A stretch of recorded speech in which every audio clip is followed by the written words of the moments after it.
আসসালামু আলাইকুম, স্বাগত জানাচ্ছি আরটিভি সন্ধ্যা সংবাদে। আপনাদের সাথে আছি আমরা দুজন, আমি পারভিন মিতু এবং আমি হাবিবা আফরোজ। জাতীয় কবি কাজী নজরুল ইসলাম ও ইনকিলাব মঞ্চের মুখপাত্র শরীফ ওসমান হাদির কবরে ফুল দিয়ে শ্রদ্ধা জানিয়েছেন বিএনপির ভারপ্রাপ্ত চেয়ারম্যান তারেক রহমান। এ সময় দলের মহাসচিব মির্জা ফখরুল ইসলাম আলমগীর সহ সিনিয়র নেতারা উপস্থিত ছিলেন। এরপর একমাত্র ছোট ভাই আরাফাত রহমান কোকো ও শ্বশুর মাহবুব আলী খানের কবরও জিয়ারত করেন তারেক রহমান। সাকিবুর রহমানের রিপোর্ট। 17 বছর নির্বাসনে থাকার পর দেশে এসেই বিপ্লবীদের স্মরণ করতে ভোলেননি বিএনপির ভারপ্রাপ্ত চেয়ারম্যান তারেক রহমান। স্বদেশ প্রত্যাবর্তনের তৃতীয় দিনে শনিবার ইনকিলাব মঞ্চের মুখপাত্র শরীফ ওসমান বিন হাদির কবর জিয়ারত করেন তারেক রহমান। সকাল 11টার কিছু পর ঢাকা বিশ্ববিদ্যালয়ের শহীদ ওসমান বিন হাদির কবরে শ্রদ্ধা জানান তিনি। পরে সেখানে নীরবে কিছুক্ষণ দাঁড়িয়ে থাকেন। বিপ্লবী হাদি ও জুলাই আন্দোলনের শহীদদের আত্মার শান্তি কামনা করে দোয়া করেন। পাশেই বিদ্রোহী জাতীয় কবি কাজী নজরুল ইসলামের কবরেও শ্রদ্ধা জানান ও দোয়া করেন বিএনপির ভারপ্রাপ্ত চেয়ারম্যান। গাড়িতে ওঠার আগে হাত নাড়িয়ে নেতাকর্মীদের শুভেচ্ছা জানিয়ে ঢাকা বিশ্ববিদ্যালয় এলাকা থেকে চলে যান তারেক রহমান। এর আগে গণমাধ্যমের সঙ্গে কথা বলেন দলের মহাসচিব মির্জা ফখরুল ইসলাম আলমগীর। নির্বাচন নিয়ে জনগণের শঙ্কা দূর হয়েছে বলে মন্তব্য করেন মির্জা ফখরুল। আমরা মনে করছি যে সেটা অনেকটা দূরীভূত হয়েছে, তবে চক্রান্ত ষড়যন্ত্র সেটা আগে ভাগে কিছু বলা যায় না, তবে এখন মানুষের মধ্যে সেই শঙ্কাটা দূর হয়ে গেছে। এরপর রাজধানীর বনানী কবরস্থানে প্রথমবারের মতো একমাত্র ছোট ভাই আরাফাত রহমান কোকোর কবর জিয়ারত করেন তারেক রহমান। এ সময় কবরের সামনে দাঁড়িয়ে মরহুমের জন্য ফাতেহা পাঠ, দোয়া ও মোনাজাত করেন তিনি। এরপর শ্বশুর মাহবুব আলী খানের কবর জিয়ারত এবং দোয়া মোনাজাত করেন তারেক রহমান।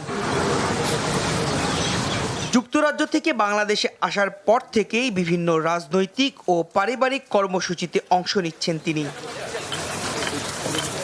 সাকিবুর রহমান, আরটিভি, ঢাকা। ভোটার হওয়ার সব প্রক্রিয়া সম্পন্ন করেছেন বিএনপির ভারপ্রাপ্ত চেয়ারম্যান তারেক রহমান। জাতীয় পরিচয়পত্রের জন্য শনিবার দুপুরে নির্বাচন কমিশন সচিবালয়ের সশরীরে উপস্থিত হয়ে তিনি এই কার্যক্রম সম্পন্ন করেন। পরে কমিশনের সিনিয়র সচিব আক্তার আহমেদ জানিয়েছেন, কমিশন অনুমোদন দিলে ভোটার তালিকায় নাম অন্তর্ভুক্ত হবে।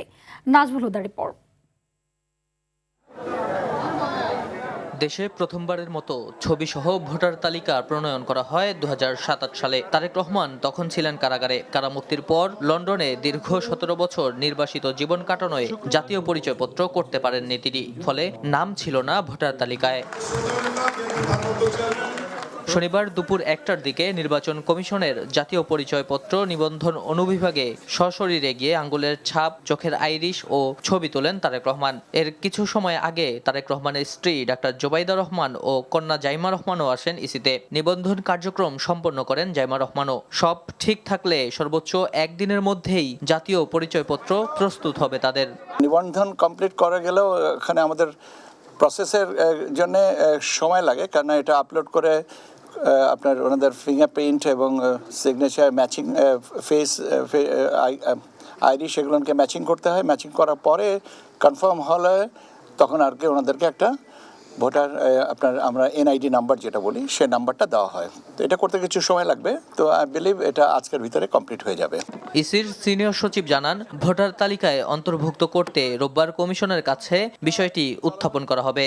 নিবন্ধন কমপ্লিট করেছেন, ভোটার তালিকায় অন্তর্ভুক্তি যেটাতে আগামী আপনার 12 ফেব্রুয়ারিতে নির্বাচনের সাথে সম্পর্কিত। এখন আগামীকাল কমিশনে এটা পেশ করা হবে। কমিশনের সিদ্ধান্তের পরে ওনাদেরকে ভোটার তালিকায় অন্তর্ভুক্তি। ঢাকা 17 আসনের গুলশান এলাকার 19 নম্বর ওয়ার্ডের ভোটার হতে আবেদন করেছেন তারেক রহমান ও জাইমা রহমান।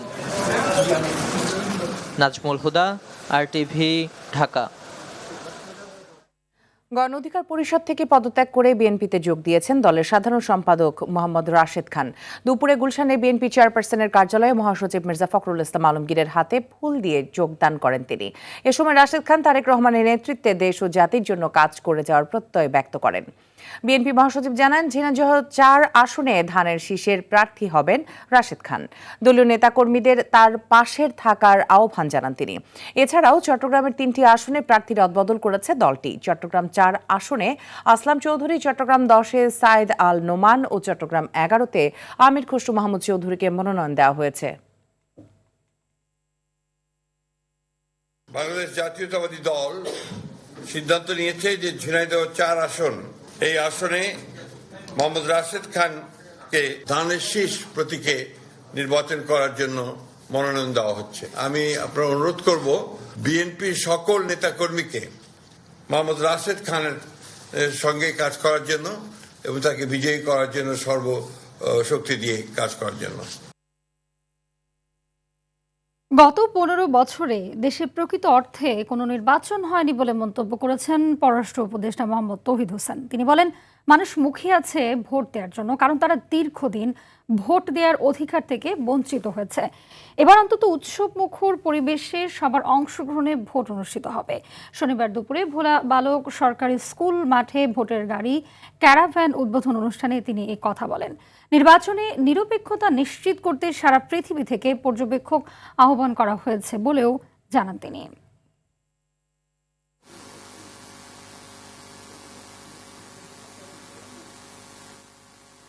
আমরা পর্যবেক্ষকদেরকে আহ্বান করেছি সমস্ত পৃথিবী থেকে, ইউরোপিয়ান ইউনিয়ন, তারপরে আমেরিকার যে রিপাবলিকান ইনস্টিটিউট, তারা প্রত্যেকেই কিন্তু পাঠাবে এবং নেতৃত্ব যারা আসবে তাদের সাথে আমার দেখা হয়েছে। আমরা বলেছি সব ধরনের সহযোগিতা আমরা দেবো।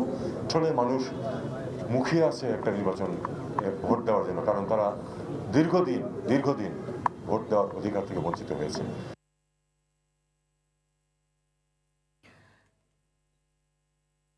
জমা দেওয়ার 9 মাস পেরিয়ে গেলেও গণমাধ্যম সংস্কার কমিশনের প্রতিবেদনের একটি সুপারিশও বাস্তবায়ন না করায় ক্ষোভ জানিয়েছেন সাংবাদিকরা। এদিকে গণমাধ্যমের উপর হামলার প্রসঙ্গে তথ্য ও সম্প্রচার উপদেষ্টা সৈয়দা রিজওয়ানা হাসান বলেন, যারা এই আগুন দিয়েছে তারা যেমন গণমাধ্যমের প্রতিপক্ষ, তেমনি সরকারেরও প্রতিপক্ষ। সম্প্রচার সাংবাদিকদের সংগঠন ব্রডকাস্ট জার্নালিস্ট সেন্টার বিজেসির 6ষ্ঠ সম্প্রচার সম্মেলনে অংশ নিয়ে এসব কথা বলেন তারা। আরও জানাচ্ছেন রাকিব হাসান। বিজেসির 6ষ্ঠ সম্প্রচার সম্মেলন। এবারের সম্মেলনের প্রতিপাদ্য ছিল ভয়হীন, স্বাধীন, নীতি নির্ভর, যেখানে সাংবাদিকতার নীতি উন্নয়ন, সাংবাদিকদের কল্যাণ, গণমাধ্যমের স্বাধীনতার প্রশ্নে নিরন্তর লড়াইয়ের আহ্বান জানান সিনিয়র সাংবাদিকরা। ডেইলি স্টার ও প্রথম আলোতে হামলায় ক্ষোভ প্রকাশ করেন তারা। তো সরকার যে ন্যায্যতার কথা বলছে বা তাদের কাছে যে আমরা আশা করব, কোন ভিত্তিতে? আপনি জানেন, আমি জানি, সরকার জানে, সারা দুনিয়া জানে যে তাদের কিছু নৈতিক রাজনৈতিক অপরাধ তারা করেছেন। আমিও মনে করি মোসাহেবি করা, সুযোগ সুবিধা নেওয়া অবশ্যই অপরাধ, কিন্তু সেটা খুনের অপরাধ নয়। আর যদি সেটা খুনের সমান অপরাধ হয়, তার জন্য আপনি আইন বানান। যতক্ষণ পর্যন্ত আপনার সেটা নাই, তাদেরকে খুনের মামলায় আটকে রাখার রাষ্ট্রের কোনো অধিকার নাই। ফ্যাসিস্ট সরকারের আমলে কিছু সংখ্যক সাংবাদিক অপসাংবাদিকতা করলেও বেশিরভাগ সাংবাদিকই গণমানুষের জন্য কাজ করেছেন ও মুক্ত সাংবাদিকতা চায় বলে মত দেন বিজেসির সদস্য সচিব ইলিয়াস হোসেন। গত ফ্যাসিস্ট সরকারের সময় গণমাধ্যমের বিতর্কিত ভূমিকা ছিল, যে সেটি কয়েকজনের ছিল, কত জনের ছিল, হাজার হাজার সাংবাদিক, হয়তোবা নীতি নির্ধারকদের মধ্যে গুটি কতক লোক সেদিকে জড়িয়ে পড়েছিল, কেউ হয়তো লোভে, কেউ হয়তো চাপে। ভবিষ্যতে যাতে এরকম পরিস্থিতি তৈরি না হয়, সেই রকম যদি পরিবেশ আমরা দিতে পারি, নিশ্চয়ই মুক্ত সাংবাদিকতা হবে এবং মানুষের জন্য গণমাধ্যম কাজ করবে। গণমাধ্যম সংস্কার কমিশন সাবেক প্রধান কামাল আহমেদ অভিযোগ করেন, কমিশনের দেয়া একটি অংশ প্রকাশ করেনি অন্তর্বর্তী সরকার। প্রতিবেদনের সাথে সংযুক্ত ছিল এই নথি, সেই নথিটুকু প্রকাশ করতে দেওয়া হয়নি। কেন দেওয়া হয়নি তার ব্যাখ্যা সরকারই ভালো বলতে পারবেন, কিন্তু আমাদের কাছে যে ব্যাখ্যা দেওয়া হয়েছে সেটা কোনোভাবেই গ্রহণযোগ্য নয়। তথ্য ও সম্প্রচার উপদেষ্টা সৈয়দা রেজওয়ানা হাসান অন্তর্বর্তী সরকারের বাকি 1.5 মাসের মধ্যে সম্প্রচার ও প্রেস কমিশন অধ্যাদেশ নিয়ে কাজ করার অঙ্গীকার করেন। কোনো ক্ষেত্রে যে ল্যাপস হচ্ছে না সেটা আমি বলবো না, কিন্তু আমাদের আসলে আন্তরিকতার কখনো কোনো অভাব ছিল না।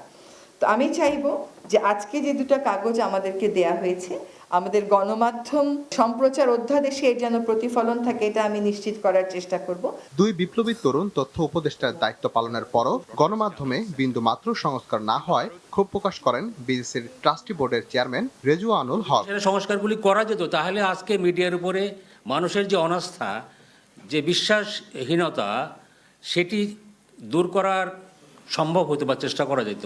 রাকিব হাসান, RTV, ঢাকা। সেই কমিশনের প্রতিবেদনের এআই প্রযুক্তির সঠিক ব্যবহার সাংবাদিকতার মান উন্নয়নের সহায়ক হলেও এক্ষেত্রে নৈতিকতা ও ডিজিটাল নিরাপত্তা নিশ্চিতের বিষয়টিও জরুরি বলে মনে করেন অন্তর্বর্তী সরকারের প্রধান উপদেষ্টার প্রেস সচিব শফিকুল আলম।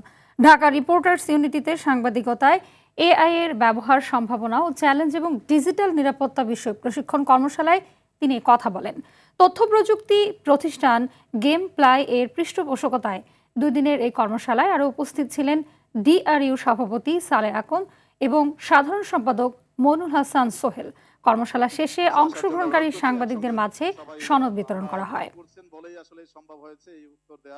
এআই এর মাধ্যমে প্রচুর ইলেকশনকে আপনি ম্যানিপুলেট করা হয়, ডেমোক্রেসিকে সাবভার্ট করা, ডেমোক্রেসি গণতন্ত্রই বিপন্ন হয়ে যাচ্ছে এআই এর কারণে। এআই যে ভুল করতেছে এইটাকে ডিটেক্ট করার জন্য আপনার অসম্ভব, আপনার খাটনি আরো বাড়লো, আমি আপনাকে বলতে পারি। শরীফ ওসমান হাদির হত্যাকারীদের বিচার সহ 3 দফা দাবিতে শাহবাগে শান্তিপূর্ণ অবস্থান কর্মসূচি পালন করেছে ইনকিলাব মঞ্চ। গতকাল দুপুর থেকেই অবরোধ চালিয়ে যাচ্ছেন সংগঠনটির নেতাকর্মীরা। ইনকিলাব মঞ্চের সদস্য সচিব আব্দুল্লাহ আল জাবের ঘোষণা দিয়েছেন, ওসমান হাদি হত্যার বিচার নিশ্চিত না হওয়া পর্যন্ত রাজপথ ছাড়বেন না তারা। দাবি আদায়ে যমুনা ঘেরাও কর্মসূচি হুঁশিয়ারি দেন তিনি। বলেন, কারা হাদির বিচারে বাধা সৃষ্টি করছে তা জাতিকে জানতে হবে। ইনকিলাব মঞ্চের নেতাকর্মীরা বলেন, শহীদ ওসমান হাদি হত্যার বিচার এই শাহবাগ থেকেই আদায় করা হবে। সকালে অবরোধের মাঝে বিএনপির ভারপ্রাপ্ত চেয়ারম্যান তারেক রহমান শহীদ ওসমান হাদির কবর জিয়ারত করতে গেলে রাস্তা ছেড়ে দেয় ইনকিলাব মঞ্চ। কাছে বাধাগ্রস্ত করে আমরা জানতে চাই, কারা কারা এর পিছনে রয়েছে আপনি আমাদেরকে বলেন। আজকে এখানে বসেছি, আগামীকালও যে এখানে বসবো সেটা তোমারে কে বললো? আগামীকাল তো আমরা যমুনায় গিয়ে বসবো, আগামীকাল তো আমরা সংসদ ভবন দখলে নিব। ঘন কুয়াশার কারণে 5 জেলায় সড়ক দুর্ঘটনায় 7 জন নিহত হয়েছে, আহত হয়েছে বেশ কয়েকজন। এদিকে 15 ঘন্টা বন্ধ থাকার পর স্বাভাবিক হয় কয়েকটি রুটের ফেরি চলাচল। প্রতিনিধিদের পাঠানো তথ্যচিত্রে বিস্তারিত থাকছে আব্দুল হামিদের রিপোর্টে। তীব্র শীতে রাত হলেই পুরো দেশ ঢেকে যাচ্ছে কুয়াশার চাদরে। এতে মহাসড়কগুলো পরিণত হচ্ছে মৃত্যুকূপে। ফরিদপুরের ভাঙায় খুলনাগামী একটি ট্রাকের সঙ্গে বিপরীত দিক থেকে আসা অ্যাম্বুলেন্সের মুখোমুখি সংঘর্ষে 3 জন নিহত ও 2 জন আহত হয়েছে। সকাল 7:30টার দিকে ভাঙা খুলনা মহাসড়কের মুন্সুরাবাদ এলাকায় এ দুর্ঘটনা ঘটে। দিনাজপুরের ঘোড়াঘাট উপজেলার বিরাহিমপুর এলাকায় বাস ও ট্রাক্টরের মুখোমুখি সংঘর্ষে 2 জন নিহত হয়েছেন। দুপুরে দিনাজপুর থেকে ঢাকার উদ্দেশ্যে ছেড়ে আসা মোল্লা এন্টারপ্রাইজ নামক বাসের সঙ্গে ট্রাক্টরের সংঘর্ষ হয়। এতে ঘটনাস্থলেই ট্রাক্টর চালক মোহাম্মদ জুইন নিহত হন। কুষ্টিয়ার ভেড়ামানায় ট্রাক চাপায় মোহাম্মদ সিয়াম ও মোহাম্মদ রশিদ নামের 2 মোটরসাইকেল আরোহী নিহত হয়েছেন। পুলিশ জানায়, গতরাতে ঘন কুয়াশার কারণে কুষ্টিয়া ঈশ্বরদী মহাসড়কের লালনশাহ ব্রিজের কাছে নিয়ন্ত্রণ হারিয়ে একটি ট্রাক তাদের চাপা দিয়ে চলে যায়। এছাড়া ঘন কুয়াশার কারণে টাঙ্গাইলের ঘাটাইলে যাত্রীবাহী 2 বাসের মুখোমুখি সংঘর্ষে 22 জন আহত হয়েছেন। সকালে টাঙ্গাইল ময়মনসিংহ মহাসড়কের হরিপুরে বিনিময় পরিবহনের সঙ্গে ময়মনসিংহগামী প্রান্তিক পরিবহনের সংঘর্ষ হয়। আহতদের উদ্ধার করে স্থানীয় বিভিন্ন হাসপাতালে ভর্তি করা হয়েছে। মুন্সিগঞ্জের ঢাকা মাওয়া এক্সপ্রেসওয়েতে যাত্রীবাহী বাস ও ট্রাকের সংঘর্ষে অন্তত 6 জন আহত হয়েছেন। জেলার শ্রীনগর উপজেলার ছনবাড়ি ব্রিজের ওপর মাওমুখী লেনে যাত্রীবাহী টুনিপাড়া এক্সপ্রেস নামের একটি বাস ট্রাকের পেছনে ধাক্কা দিলে এ দুর্ঘটনা ঘটে। এদিকে ঘন কুয়াশার ফলে দীর্ঘ 15 ঘন্টা বন্ধ থাকার পর সকাল 10টা থেকে পাবনা, মানিকগঞ্জ এবং রাজবাড়ীর দৌলতিয়া, পাটুরিয়া ও ধাওপাড়া নাজিরগঞ্জ নৌরুটে ফেরি ও লঞ্চ চলাচল শুরু হয়েছে। শুক্রবার সন্ধ্যা থেকে দুর্ঘটনা এড়াতে নৌরুটগুলোতে সব ধরনের নৌযান চলাচল বন্ধ ঘোষণা করে কর্তৃপক্ষ। আব্দুল হামিদ, RTV। কক্সবাজারের নুনিয়াছড়া বিআইডব্লিউটিএ ঘাটে সেন্ট মার্টিনগামী দ্য আটলান্টিক ক্রুজ নামের একটি জাহাজে আগুনের ঘটনায় নূর কামাল নামের এক পরিচ্ছন্নতা কর্মী নিহত হয়েছেন। এ সময় জাহাজ থেকে 15 জনকে জীবিত উদ্ধার করা হয়। সকাল 6:30টার দিকে বাঁকখালী নদীতে নোঙর করা জাহাজটিতে আগুন লাগে। প্রত্যক্ষদর্শীরা জানান, যাত্রী ওঠানোর পূর্বে ভেতর থেকে ধোঁয়া বের হতে দেখেন তারা। মুহূর্তের মধ্যে আগুন ছড়িয়ে পড়ে পুরো জাহাজে। পরে কক্সবাজার ফায়ার সার্ভিসের 4টি ইউনিট ঘটনাস্থলে গিয়ে আগুন নিয়ন্ত্রণে আনে।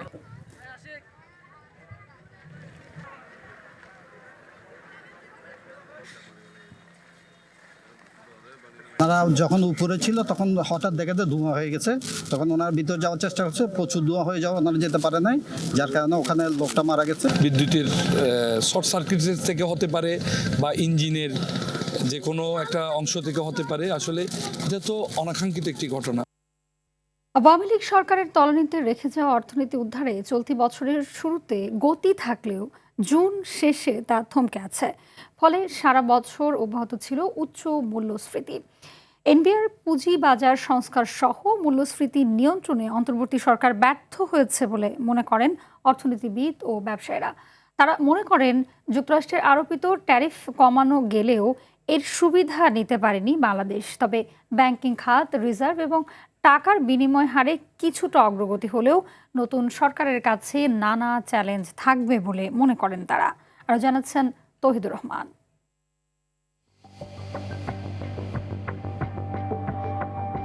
2025 সাল ছিল বাংলাদেশের জন্য চ্যালেঞ্জ এবং সুযোগের মিশ্রণ। অন্তর্বর্তী সরকারের দৃষ্টি ছিল মূলত আর্থিক স্থিতিশীলতা এবং মৌলিক খাতগুলোকে টিকিয়ে রাখার দিকে। প্রযুক্তি ও পরিবেশগত কারণে নতুন দিগন্ত উন্মোচিত হলেও পথ কঠিন করে তোলে বৈশ্বিক ও স্থানীয় অর্থনৈতিক চাপ। একদিকে ডলারের বিপরীতে টাকার মূল্যমান কমে যাওয়া, অন্যদিকে যুক্তরাষ্ট্র সহ বেশ কিছু দেশ থেকে বেশি দামে খাদ্যপণ্য আমদানি, সব মিলিয়ে মূল্যস্ফীতি কাঙ্ক্ষিত পর্যায়ে নিয়ন্ত্রণ করা যায়নি। এবছর আশা করছিলাম যে নিত্য প্রয়োজনীয় দ্রব্যের দাম কমবে, কিন্তু কমে নাই। সবকিছুর দাম এমনি চড়া। নিরবচ্ছিন্ন সরবরাহের আশ্বাস দিয়ে দাম বাড়ালেও জ্বালানি ও বিদ্যুৎ সরবরাহে ছিল ঘাটতি। পাশাপাশি আগের সরকারের মতো উচ্চমূল্যে এলএনজি আমদানি সহ নানা চুক্তির ফলে পণ্যের উৎপাদন খরচ বেড়ে যাওয়ায় সংকটে ছিল ব্যবসা বাণিজ্য সহ সার্বিক অর্থনীতি। এতে বছর শেষে জিডিপি প্রবৃদ্ধি নেমে যায় 4% নিচে। ব্যাংকিং কিছু প্রবলেম, তারল্য সংকট, ডলার সংকট, তারপর অবকাঠামোগত যে প্রবলেম আমাদের বরাবরই যেটা আছে, সেটার কিন্তু উন্নয়ন কিন্তু হয়নি। ওভারঅল ব্যবসার কিন্তু সামগ্রিক কোনো উন্নতি আমরা দেখিনি এই 2025 সালে। 2024 সালে রিজার্ভ ছিল 2000 কোটি ডলারের নিচে, আর চলতি মাসের 17 ডিসেম্বর রিজার্ভ ছাড়িয়েছে 3,250 কোটি ডলারে। মূলত রপ্তানি আয় বৃদ্ধি, রেমিটেন্স প্রবাহের উন্নতি এবং অন্তর্বর্তী সরকারের কিছু ব্যবস্থার কারণে রিজার্ভ স্থিতিশীলতা ফিরে পেয়েছে। ব্যাংকিং খাতে আস্থা ফেরাতে সরকার বেশ কিছু উদ্যোগ নিয়েছে।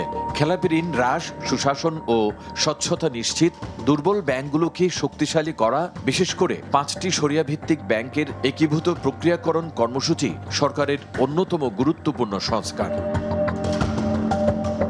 বছরব্যাপী আলোচনার কেন্দ্রে ছিল ব্যাংক খেলাপি ঋণ। এর পরিমাণ বেড়ে গেছে 6.5 লাখ কোটি টাকার মতো। তবে সরকার ডাউন পেমেন্ট শিথিল করে সুদ মওকুফ ও মেয়াদ বাড়ানোর সুযোগ দেয় পরিমাণ কমে আসবে বলে আশা করছে কেন্দ্রীয় ব্যাংক। এবছর ঝুঁকিপূর্ণ ব্যাংকগুলোকে নিবিড়ভাবে পর্যবেক্ষণের জন্য নতুন মডেল চালু করেছে কেন্দ্রীয় ব্যাংক। এর ফলে আইএমএফ, এডিবি ও জাইকা থেকে ঋণ ছাড়ে অর্থনীতিতে এসেছে স্বস্তি। যদিও আইএমএফ এর কাঙ্ক্ষিত সংস্কার না হয় প্রতিশ্রুত ঋণের পঞ্চম ও ষষ্ঠ কিস্তির টাকা না দেওয়ার কথা বলছে সংস্থাটি। অর্থনীতিবিদরা বলছেন অন্তর্বর্তী সরকারের বেশ কিছু খাতে সংস্কারের পরিকল্পনা করলেও বাস্তবায়ন হয়েছে মুষ্টিমেয়। ব্যাংকের তারল্য সংকট সহ জ্বালানি ও বিদ্যুৎ খাতের সরবরাহ আগের মতোই রয়ে গেছে। এনবিআর সংস্কারের জায়গাটি যেটি বলা হয়েছিল যে স্বাধীনভাবে দুটো অর্গান হিসেবে কাজ করবে, সেটি ঘোষণার ভিতরেই এই বছরটি শেষ হলো। কার্যত এখনো সেই জায়গায় অনেক রকমের কাজ করার বাকি আছে। কিছু কিছু জায়গায় কিছু সংস্কার, কিছু কিছু জায়গায় বিক্ষিপ্তভাবে থেকে যাওয়া, এরকম একটা অর্থনৈতিক কাঠামো সম্ভবত নতুন সরকারকে নিয়ে তার এই অর্থ বছরের বাকি সময়টি হয়তো শেষ করতে হবে, যেটা যথেষ্ট চ্যালেঞ্জিং। তবে 50% মার্কিন ট্যারিফ আরোপিত হলেও 20% নামিয়ে আনার বিষয়টি ইতিবাচক বলছেন তারা। পাশাপাশি শ্রম সংস্কারের বিষয়টি মানবিক অধিকার রক্ষা এবং বিশ্বব্যাপী পণ্য বিক্রয়ে ইতিবাচক ভূমিকা রাখবে বলে আশা করেন অর্থনীতিবিদরা। ব্যবসায়ীদের আপত্তির পরও 2026 সালের নভেম্বরে এলডিসি গ্র্যাজুয়েশনে যাওয়ার সরকারের সিদ্ধান্তকেও ইতিবাচক বলছেন অর্থনীতিবিদরা। তৌহিদুর রহমান, RTV, ঢাকা। চুয়াডাঙ্গা দর্শনা সীমান্ত দিয়ে বাংলাদেশে অনুপ্রবেশের সময় একই পরিবারের 14 জন ভারতীয় নাগরিককে আটক করা হয়েছে। আটককৃতদের মধ্যে 5 জন পুরুষ, 5 জন নারী ও 4 জন শিশু রয়েছে। অনুপ্রবেশকারীরা ভারতের উড়িষ্যা প্রদেশের জগেশ্বরপুরের বাসিন্দা। তারা সবাই মুসলিম। দর্শনা সীমান্ত দিয়ে প্রবেশের পর বাসস্ট্যান্ডে অবস্থান নিলে স্থানীয়রা তাদের জিজ্ঞাসাবাদ করে বিজিবি 6 এর কাছে হস্তান্তর করে। তাদের তথ্য সংগ্রহের পর ভারতে ফেরত পাঠানোর ব্যবস্থা গ্রহণ করা হবে বলে জানিয়েছে বিজিবি।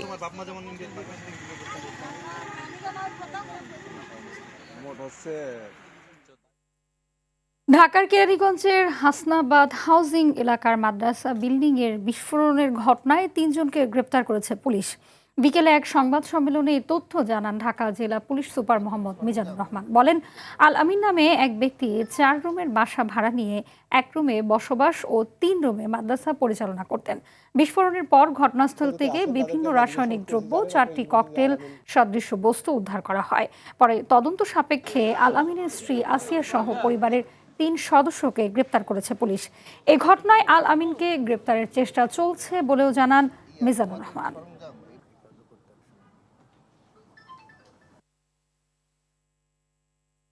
শুল্কমুক্ত সুবিধায় আওয়ামী লীগ সরকারের সাবেক সংসদ সদস্যদের আমদানি করা 30টি বিলাসবহুল গাড়ি অবশেষে চট্টগ্রাম বন্দর থেকে ঢাকায় পাঠানো হয়েছে। এসব গাড়ি সরকারি পরিবহন অধিদপ্তরের অধীন পরিবহন পুলে অন্তর্ভুক্ত করা হবে। চট্টগ্রাম কাস্টমস হাউসের সহকারী কমিশনার শরীফ মোহাম্মদ আল আমিন বিষয়টি নিশ্চিত করে বলেন, যথাযথ প্রক্রিয়া অনুসরণ করে গাড়িগুলো কার শেড থেকে ঢাকার উদ্দেশ্যে নেওয়া হয়েছে। সবগুলো গাড়ি ল্যান্ড ক্রুজার, বিলাসবহুল জিপ এবং ভালো অবস্থায় রয়েছে। কাস্টমসের তথ্য অনুযায়ী শুল্ক সহ প্রতিটি গাড়ির মূল্য প্রায় 10 কোটি টাকা। এগুলো নিলামে তোলা হলেও প্রত্যাশিত দাম না পাওয়ায় এনবিআর গাড়িগুলো পরিবহন পুলে অন্তর্ভুক্ত করার সিদ্ধান্ত নেয়।